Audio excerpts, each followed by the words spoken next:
تنہائی اور اکیلاپن دو مختلف چیزیں ہیں۔ تنہائی اگر کامل ہے، تنہائی اگر جاگ کر چنی ہے، تنہائی اگر خود کو جاننے کی خواہش کا نتیجہ ہے تو اس سے بڑی کوئی نعمت نہیں۔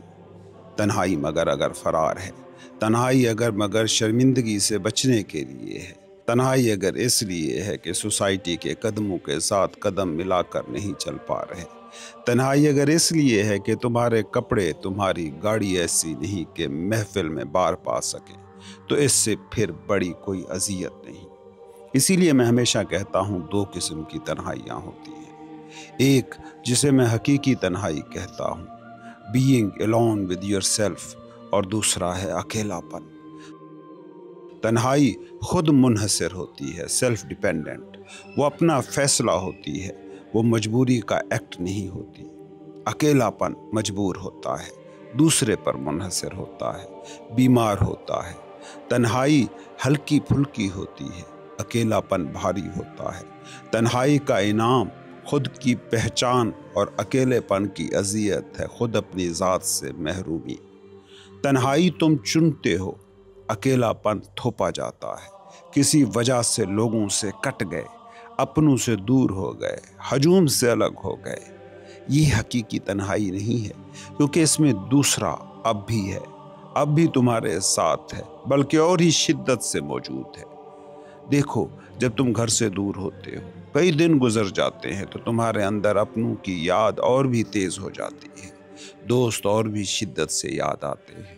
وہ جتنے تمہارے ساتھ اب ہیں اتنے تو اس وقت بھی نہیں تھے جب تم ان کے ساتھ تھے۔ تمہیں محسوس ہوتا ہے جیسے وہ ہر وقت تمہارے آس پاس موجود ہوں۔ یہ ہے اکیلاپن، اور یہ اکیلاپن غیر تخلیقی ہوتا ہے، ہمیشہ ان پروڈکٹیو۔